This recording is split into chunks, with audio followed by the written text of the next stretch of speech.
Hello everyone, हम अपने bridge course की सीरीज़ में आगे बढ़ते हैं। लास्ट क्लास में हमने फॉर्मल लेटर पढ़े थे। आज हम फॉर्मल लेटर में ही आज एक और लेटर पढ़ेंगे, एप्लीकेशन के फॉर्म में है जो।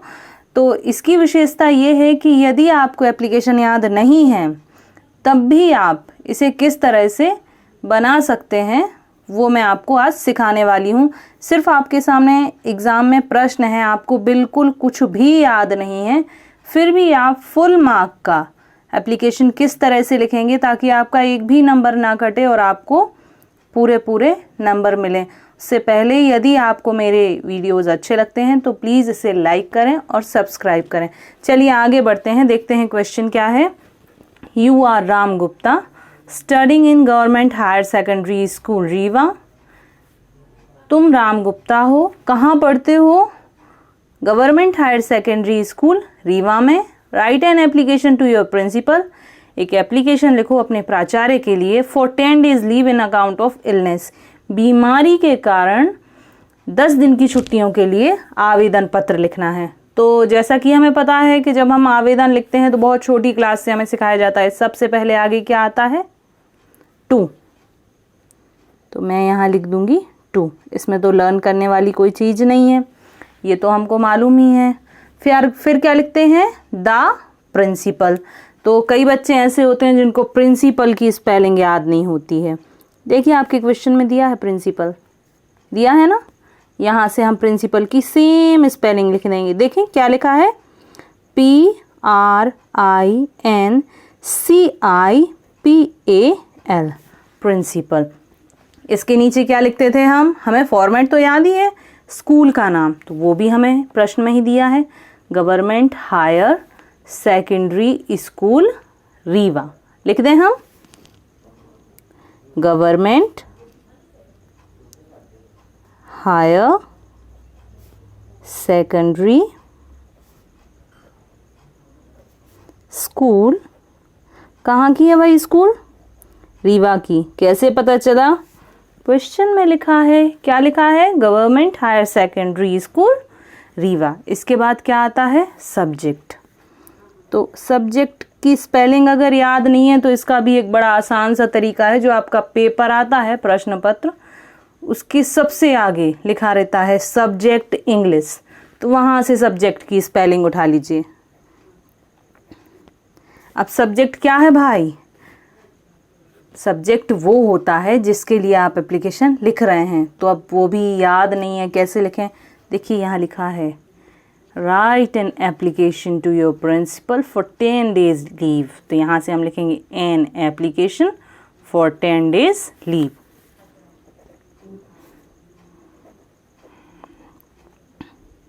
N application for 10 days leave. देखिए अभी तक हमने कुछ भी याद किया हुआ नहीं लिखा है, जो भी लिखा है आपके ही प्रश्न में से लिखा है। अब हम आगे बढ़ते हैं, यहाँ लिखते हैं हम सर या रिस्पेक्टेड सर। तो बच्चे सर लिख दें यदि आपको रिस्पेक्टेड की स्पेलिंग याद नहीं है। आप इतना तो लिख दिया मैडम, आपने सिखा दिया, अब इसके आगे क्या करें? यही तो मेन बॉडी रहती है जो हमें याद नहीं रहती है एप्लीकेशन की। वो भी आपका काम बड़ा ही आसान है, आपको कुछ भी याद नहीं करना, बस थोड़े से परिवर्तन करने हैं आपके इसी प्रश्न में। इस प्रश्न में आपके थोड़े से अंतर करने पर आपका पूरा जो लैंग्वेज है आपकी एप्लीकेशन की वो तैयार हो जाएगी। क्या लिखा है? यू आर मतलब आप हैं या तुम हो। तो अब भाई तुमसे कह रहे हैं प्रश्न में, लेकिन हम जब एप्लीकेशन लिखते हैं तो खुद के लिए लिखते हैं। तो वहाँ क्या कर देंगे? यू की जगह हम आई। यू की जगह क्या कर देंगे हम? आई। और आर की जगह एम, क्योंकि आई एम लेता है और यू आर लेता है। तो लिखते हैं हम आई। अब वो एक बड़ी कॉमन सी लाइन है जो सबको याद है। क्या लिखते थे? I beg to say that.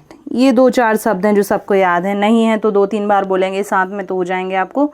I beg to say that, I beg to say that, I beg to say that, है ना। बहुत ही आसान है। अब बारी आई क्वेश्चन की, तो यू का क्या किया था हमने, आई लिख दें, आई एम, कौन हो तुम, राम गुप्ता, लिख दो राम गुप्ता, लिख दिया। अब आगे क्या लिखा, स्टडिंग इन, देखिए पूरा प्रश्न लिखती जा रही हूँ मैं, कुछ अलग से नहीं लिख रही हूँ, जो प्रश्न में दिया है सिर्फ उसी को कॉपी कर रही हूँ। Government higher secondary school Rewa, लिख दिया इतना, क्योंकि यहाँ फुल स्टॉप था तो हमने यहाँ तक लिख दिया। देखिए कुछ याद किया नहीं, आई बैक टू से दैट, ये याद था और नहीं भी था तो अभी हमने तुरंत याद कर लिया है। I am Ram Gupta studying in government higher secondary school Rewa, इतना लिख दिया, इतना हो गया हमारा। अब हमें आगे क्या लिखना है, क्या दिया है, write an application to your principal for 10 days leave in account of illness. तो हम राइट हटा देंगे यहाँ से, क्या हटा देंगे, राइट, क्या लिखेंगे, एन एप्लीकेशन, कहाँ से लिख रहे हैं ये हम, क्वेश्चन में से, एन एप्लीकेशन टू। अब तुम्हारे तो नहीं आएगा, है ना, योर है तो तुम्हारे नहीं आएगा, क्या आएगा, an application to your, an application to principal for 10 days leave in account of illness. लीजिए हो गई आपकी एप्लीकेशन की ये वाला बॉडी वाला सेक्शन कंप्लीट, जो आपका 3 marks का होता है, आपको लर्न करना होता है। यहाँ आपको लर्न करने की बिल्कुल ज़रूरत नहीं पड़ी, क्योंकि आपने क्वेश्चन को ही कॉपी कर दिया। अब नीचे का फॉर्मेलिटी हमको याद है और हमें लिखना आता है, your obediently, yours obediently, thanking you यहाँ लिख देते हैं हम, भाई इतना तो हम लिख ही सकते हैं क्योंकि कुछ तो लर्न किया ही नहीं है। योर्स ओबीडेंटली, नेम क्या दिया है भाई, Ram Gupta.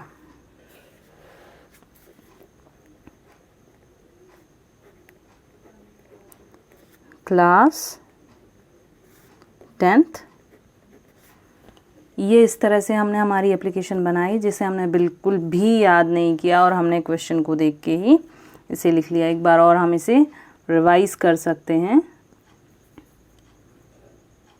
To the principal government higher secondary school Rewa, ये सब हमने, टू हमें याद था, द प्रिंसिपल की स्पेलिंग हमने यहीं से ली, स्कूल का नाम government higher secondary school Rewa हमने यहाँ से लिया। फिर subject an application for 10 days leave, वो भी हमने यहीं से उठाया, एप्लीकेशन फॉर 10 days लीव। फिर sir, I beg to say that, इतना हमने तुरंत याद किया। और फिर यू को बनाया आई और आर को एम, तो I am Ram Gupta studying in government higher secondary school Rewa, an application to principal. देखिए पूरा क्वेश्चन में से ही उठाया, for 10 days leave an account of illness, thanking you, yours obediently, name Ram Gupta, class 10th।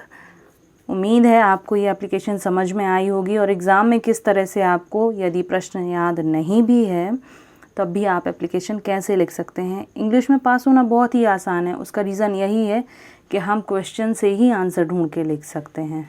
तो अब आप इसकी प्रैक्टिस घर पर कीजिए। Thank you.